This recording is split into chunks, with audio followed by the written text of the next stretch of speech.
শুনুন, ভিডিওটি শুনুন, খুব গুরুত্বপূর্ণ কথা কয়েছে। আপনার কলিজা কত বড় হইছে? আপনি আমার মায়ের অপমান করবেন? আপনার সাহস কত বড়?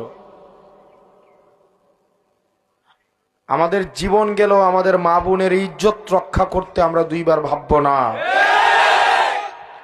যে কাজটা করছেন খুব ভুল করছেন, আল্লাহর কসম করে বলছি। আপনি যে মার পোলাই হন না কেন, আপনি যে হন না কেন, আপনারে কোনোভাবেই আপনাকে এটা যদি ক্ষমা না চান, আপনাকে ছাড় দেওয়া হবে না। এটা কোনোভাবেই ছাড় দেওয়া হবে না। প্রশাসন এই বিষয়ে গতকাল মামলার প্রস্তুতি চলছে। এই বিষয়ে দৃষ্টান্তমূলক শাস্তি হবে ইনশাল্লাহ। আর আপনার মা বোনরা যারা আছেন, আপনারা নির্বিঘ্নে আপনাদের মত, আপনাদের দ্বিমত আপনারা নির্বিঘ্নে মানুষের কাছে প্রচার করবেন, প্রসার করবেন। এক্ষেত্রে যদি কেউ বাধা দেয়, তার দৃষ্টান্তমূলক শাস্তি হবে আইনগতভাবে। তুমি তো আর টেন্ডারবাজি করতে পারবে না, চাঁদাবাজি করতে পারবে না, সেটাই তো নাকি। আর আমিও যেহেতু নিশ্চয়তা পাইছি যে আমার চলতে আর পয়সা লাগবে না, আমার রাজনীতি করতে পয়সা লাগবে না, জনগণই হচ্ছে আমার রাজনীতির পয়সা জোগাড় করবে, তাহলে আমার কি ঠেকা পড়ছে আমার চাঁদাবাজি করার? বলেন, কোনো ঠেকা পড়ছে?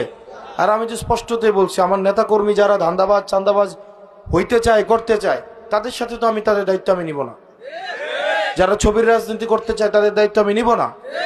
কারণ আমি কর্মী নির্ভর, নেতা নির্ভর, দলীয়, এই যে এক ধরনের ক্লাইন্ট প্যাট্রন, এক ধরনের যে রাজনৈতিক ব্যবস্থা আছে, যে নেতা কিছু কর্মী পালবে, কর্মীরা জনগণকে ভীত, সন্ত্রস্ত এবং তটস্থ করে রাখবে, তাদেরকে জোর জবরদস্তি করবে, এই রাজনৈতিক সংস্কৃতি আমি বিলুপ্ত চাই।